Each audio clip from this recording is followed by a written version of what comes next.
खामोश रजामंदी तुम्हें जीने नहीं देंगे, इस मुल्क में जीना है तो कोहरा मचा दो, कोहरा मचाने के लिए तयार हो जाइए. बाबासाहेबांनी आपल्या राजा बनायचं स्वप्न पाहिलं होतं, पण आपण मुठभर लोकांचे चपरासी बनून राहिलो आहे. लक्षात ठेवा. नमस्कार, सागरदादा फडतुळे या युट्यूब चॅनलच्या माध्यमातून तुमचं स्वागत आहे. हत्ती एक डावचा खाली बसला तर त्याला उभा व्हायला थोडा वेळ लागतो का? तर त्याचं शरीर मोठं असतो, वजनी असतो. आपला हा बहुजन समाज त्या विशाल हत्तीसारखा आहे, पण तो जाती जाती जाती जातीमध्ये एवढा वाटलाय की कुंभी माळ्याला म्हणतो मी वरचा, माडी तेल्याला म्हणतो अरे मी वरचा, तेली कोष्ट्याला म्हणतो कोष्टी धनगराला म्हणतो, धनगर मातंगाला म्हणतो, चांभार सोनार लोहार मातंग भील कोलाम कोरकू वरली थकूर कातकरी पारधी रामोशी गोंड शेख पठाण सय्यद अन्सारी बौद्ध ख्रिस्ती शीख पारसे सगळे जण लहान मोठे ऊच नीच खालचे वरचे वरताटे खालताटे करत राहा. आणि ज्यांनी आपल्याला जाती जातीत वाटलं ते लोक आपल्या खोपडीवर राज करते. लक्षात ठेवा. आपल्या शक्तीची आपल्याला जाणीव नाही. ज्या दिवशी आपल्या बहुजन समाजाला आपल्या शक्तीची जाणीव होईल त्या दिवशी बसलेला हत्ती परत उभा होईल. आणि हे जे पॉ पॉ पॉ करणारे आहे ना, मेरा 56 इंच का सीना, मेरा 56 इंच का सीना, त्या उठलेल्या हत्तीच्या पायी तुडवल्या जाईल. हे लक्षात ठेवा. मी बेधडक बोलतो कारण याच महाराष्ट्राच्या मातीत 1 जानेवारी 1818 28,500 महारांनी सडो की पळो करून पेशवाईराज खतम केली होती. गांजर मोडी सारखं कापून काढलं होतं. माझं गणित कमजोर आहे म्हणून हातावर लिहून ठेवलं. 28,000 भागेला 500 बरोबर 56.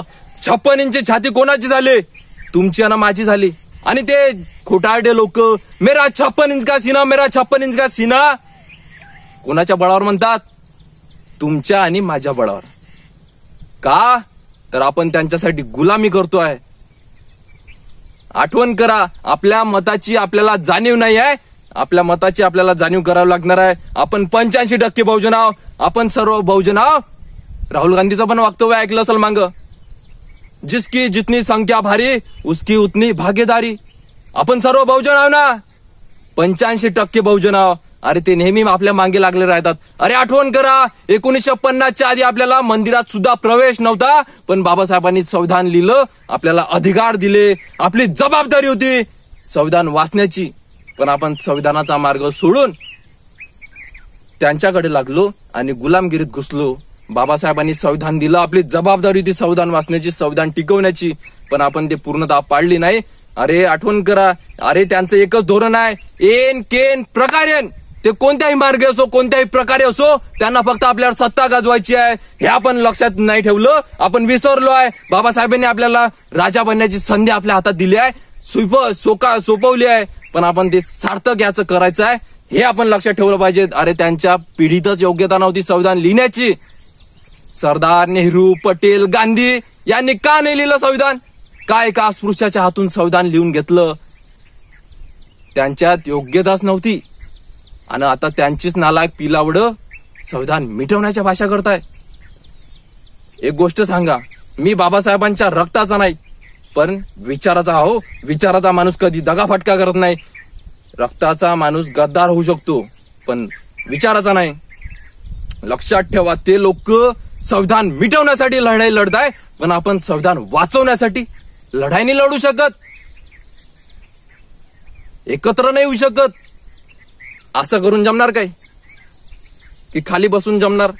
हे लढाई नाही. आपल्याला आता आपल्या मताची ताकद या ठिकाणी दाखवायची आहे. आणि आताची निवडणूक तर झाली, पण येणाऱ्या पंचवार्षिक निवडणुकीला आपल्या मताची ताकद दाखवून याच महाराष्ट्रात आपल्या मताचे, आपल्या हिताचे सरकार निवडून आपल्या लोकसभेमध्ये बसवायचं आहे. तेव्हा कुठं आपल्या संविधान वाचवण्याची, आपल्या हमीभावाची, आपल्या आरक्षणाची, आपल्या शिक्षणाची लढाई आपण जिंकल्याशिवाय राहणार नाही. हेच या माध्यमातून सांगायचं आहे. आपल्या जोपर्यंत आपण राजा म्हणत नाही तोपर्यंत ते लोक आपण आरक्षणासाठी आंदोलन करणार, शिक्षणासाठी आपण आंदोलन करणार, हमीभावासाठी आंदोलन करणार, संविधान वाचवण्यासाठी आंदोलन करणार, ईव्हीएम वाचवण्यासाठी, ईव्हीएम हटवण्यासाठी आंदोलन करावं लागणार. हे ते आपण करत राहू. ते त्यांचं काम करत राहील. बाबासाहेबांनी म्हणून आपल्याला राजा बनण्याची संधी दिली होती. आपण त्याचं सार्थक आपण केलं नाही. हेच आपण या ठिकाणी माघार घेतली. याच गोष्टीने आपण मागालोय. लक्षात ठेवा. आता महाराष्ट्रात सगळे जण एकत्र येऊ, सगळे एकता बनू. आणि कोण्या मायकालालची हिंमत नाही होणार की या महाराष्ट्रात बहुजन समाजाची सरकार नाही उभी झाली तर.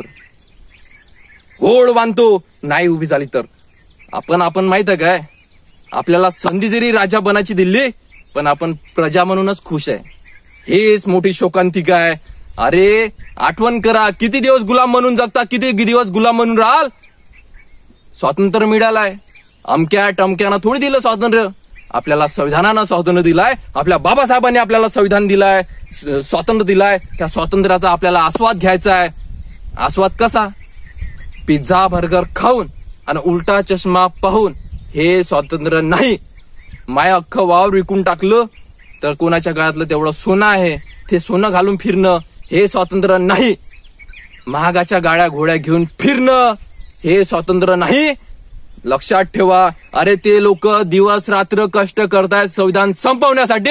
आपण 1 घंटा नाही देऊ शकत समाजाला एकत्र करण्यासाठी. 1-2 घंटे नाही देऊ शकत. नाही, तुम्ही लय व्यस्त आहात, लय कामात आहात. तुमचा पोरगा MBBS ची तयारी करतोय, तुमचा पोरगा IAS ची तयारी करतोय आणि तुमचा बाप नोकरी करतोय, पैसा कमावतोय आणि पोराच्या शिक्षणाला लावतोय. सगळे कामं तुमचे तिथल्या तिथं थांबून जाईल जर संविधान नष्ट झालं तर.